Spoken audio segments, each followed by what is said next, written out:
अगर आपका YouTube monetization criteria complete होने वाला है, यानी कि 1000 सब्सक्राइबर्स और 4000 घंटे या फिर आपके 10 मिलियन व्यूज कंप्लीट हो रहे हैं शॉर्ट्स पे और आप मोनेटाइजेशन अप्लाई करने जा रहे हैं, तो भाई ये वीडियो काफी इंपॉर्टेंट है। आपने वो काम कर लेने हैं जो मैं आपको आज बताऊंगा, ताकि आपकी मोनेटाइजेशन रिजेक्ट ना हो, फौरन जो है वो YouTube आपको पार्टनर प्रोग्राम में ऐड कर ले और आपके पैसे बनना शुरू हो जाए। मेरा नाम है काशिफ मजीद, इस चैनल को सब्सक्राइब कर लीजिए। हमारा सेकंड YouTube चैनल है KM YouTube, और अगर आप लोग हमारे ऑनलाइन अर्निंग के पेड कोर्सेज करना चाहते हो तो ये कोर्सेज है जो कि हम लोग ऑफर करते हैं, और ये हमारी वेबसाइट है kashmiri.com, या हमारे नंबर भी दिए गए व्हाट्सएप के, यहाँ पे भी रब्ता कर सकते हैं। तो सबसे पहले हम बात करते हैं कि भाई कौन कौन सी चीजें जिनको हमने देख लेना है, जिन पे हमने अमल कर लेना है ताकि हमारी मोनेटाइजेशन में इशू ना आए। तो सबसे पहला जो आपने पॉइंट देखना है वो ये है कि भाई आपका जो चैनल है उसके ऊपर आपने कंटेंट कैसा पोस्ट किया हुआ है। YouTube ये कहता है कि आपका जो कंटेंट होना चाहिए वो आपका अपना ओरिजिनल होना चाहिए। अगर तो आप शॉर्ट्स अपलोड कर रहे हैं या YouTube पे लॉन्ग वीडियोस कर रहे हैं तो दोनों चीजें ही आपने, दोनों में ही आपने ये चीजें देखनी है कि आपने अपना कंटेंट बनाना है। ऐसा नहीं कि आप किसी की शॉर्ट्स उठा के आप सिर्फ अपना वॉइस ओवर कर रहे हो या थोड़ा बहुत चेंज करके आप उसको अपलोड कर रहे हैं, तो ऐसा कंटेंट मोनेटाइज नहीं होगा। ठीक है, पहली तो चीज यही है कि आपका ओरिजिनल कंटेंट होना चाहिए, फिर ये आगे चीजें बढ़ती हैं। दूसरी चीज ये आपने देखनी है कि आपने अपने कंटेंट को रिपीट ना किया हो या रिपीटेटिव कंटेंट अपलोड ना किया हो। कुछ लोग करते हैं कि एक ही वीडियो को उठा के बार बार यूट्यूब पे अपलोड कर रहे होते हैं, तो उस तरह के चैनल्स भी मोनेटाइज नहीं होते हैं। ठीक है,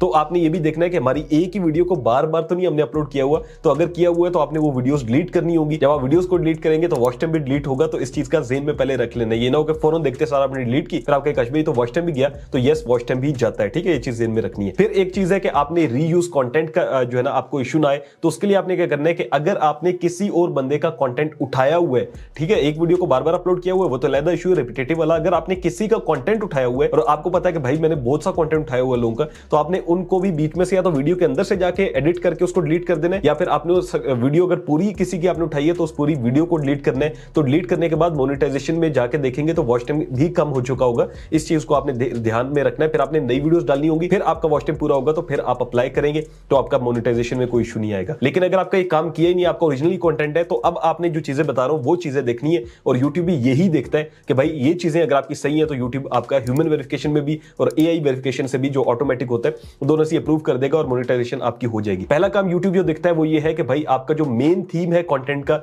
वो होना चाहिए आपके चैनल का। ठीक है, यानी कि आपका किसी एक तरह का कंटेंट होना चाहिए। एग्जांपल के तौर पे अगर मेरा आप चैनल देखते हैं तो ये यूट्यूब की गाइड के हवाले से, तो यूट्यूब देखेगा कि हाँ यार ये एक ही तरह की वीडियोस बनाता है, तो इसका मतलब है कि इसका मेन थीम है चैनल का। ठीक है, अगर ऐसा हो कि मैं आज गाने गा रहा हूं, कल देखो तो मैं नाते पढ़ रहा हूं, परसों देखो तो मैं बयान दे रहा हूं, तरसों देखो तो आपको यूट्यूब पे गाइड दे रहा हूं, तो अगर मिक्स मसाला मैंने अपलोड किया हुआ तो मेरे लिए मसला बनेगा। सेकंड चीज जो यूट्यूब देखता है वो आपकी मोस्ट व्यूड वीडियोस देखता है, यानी कि जिस वीडियो के ऊपर सबसे ज्यादा व्यूज आए होते हैं, यूट्यूब देखता है कि भाई ये व्यूज आपने कहां से लिए, उसके सोर्सेज क्या है, यानी कि यूट्यूब सर्च से आए हैं, ब्राउज फीचर से आए हैं, सजेस्टेड से आए हैं। अगर तो ये होंगे तो कोई मसला नहीं होगा, लेकिन अगर वहां पर आपकी एक्सटर्नल ट्रैफिक होगी बहुत ज्यादा तो फिर आपके लिए मसला हो सकता है। इसका मतलब है कि आपने अपने लिंक को कहीं बहुत ज्यादा लोगों में शेयर किया है, ग्रुप्स के अंदर ये वो, तो ये थोड़ा बहुत चल जाता है, लेकिन कोशिश करना है कि आपकी ब्राउज फीचर हो, यूट्यूब सर्च हो या सजेस्टेड हो, तो वो आपके लिए ज्यादा इजी रहेगा। तो आपकी मोस्ट व्यूड वीडियोस को यूट्यूब देखेगा। इसके साथ यूट्यूब देखता है कि आपका जो वॉच टाइम है वो भी ओरिजिनल है या नहीं। बहुत से लोग ऐसा करते हैं कि वो खरीदते हैं वॉच टाइम, तो उनके लिए भी फिर मसला बनता होता है, और आजकल तो ये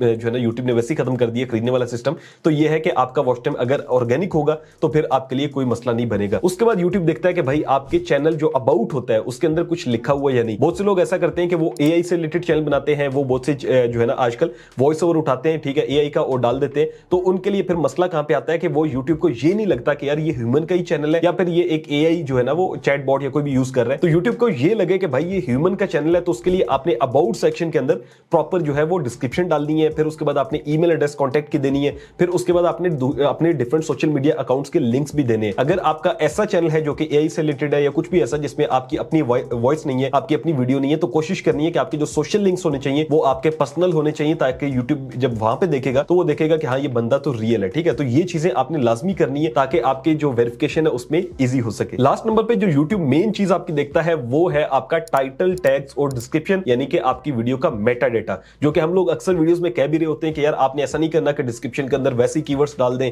बहुत से लोग करते हैं कि डिस्क्रिप्शन इतनी भर देते हैं और कीवर्ड्स ही कीवर्ड्स होते हैं, तो उस तरह के लोगों का फिर मेटा डेटा का इशू आता है, और वो मेरा इशू ऑलरेडी मेरे मेन चैनल पे काशिफ मजीद पे ही आ चुका है। तो इस वजह से मैं लोगों को गाइड करता हूं कि ये काम नहीं करना। अगर आप ये काम कर रहे होंगे तो आपने कोशिश करनी है कि आपने जब मोनेटाइजेशन के करीब हो जाना है तो आपने इन सारे जो आपने एक्स्ट्रा टैग्स लगाए होते हैं ना वीडियो के अंदर, वो आपने हटा देने, उसके बाद आपने अप्लाई करना है, क्योंकि वो मेटा डेटा का इशू ना है। तो ये चंद चीजें हैं जिनको यूट्यूब देखता है, जिसके अंदर वॉच टाइम है, आपका जो आपकी वीडियोस के ऊपर व्यूज आए हैं वो कहां से आए ये भी देखता है, फिर अबाउट सेक्शन होना चाहिए, फिर उसके बाद आपका मेन जो है वो आपका मेटा डेटा सही होना चाहिए। तो ये चीजें आप क्लियर रखेंगे, उसके बाद आपका अपना कंटेंट होगा तो फौरन यानी कि 1-2 दिन के अंदर ही आपकी मोनेटाइजेशन ऑन हो जाएगी। जब मोनेटाइजेशन ऑन हो जाए तो फिर आपने आके जो है वो कमेंट सेक्शन में बताना है मुझे, इंशाल्लाह आप लोगों की मोनेटाइजेशन भी ऑन हो जाएगी। और दूसरे नंबर पे अगर किसी का कोई इशू आ रहा हो तो आपने पहले ही मेरे से डिस्कस कर लेना है कमेंट में, इंशाल्लाह मैं रिप्लाई दूंगा और आपको हेल्प कर दूंगा। रीयूज का इशू हो, रिपीटेटिव का आपको लग रहा हो इशू है, तो कुछ भी है अप्लाई करने से पहले ही पूछ लीजिएगा, वरना क्या होता है कि 30 दिन का फिर टाइम देते हैं वो लोग और उसमें फिर काफी आगे लंबा प्रोसेस होता है। तो अप्लाई करने से पहले चीजें आपने क्लियर करनी है जो मैंने आपको बताई है, इंशाल्लाह आपका चैनल जो है मोनेटाइज हो जाएगा। Thank you so much for watching.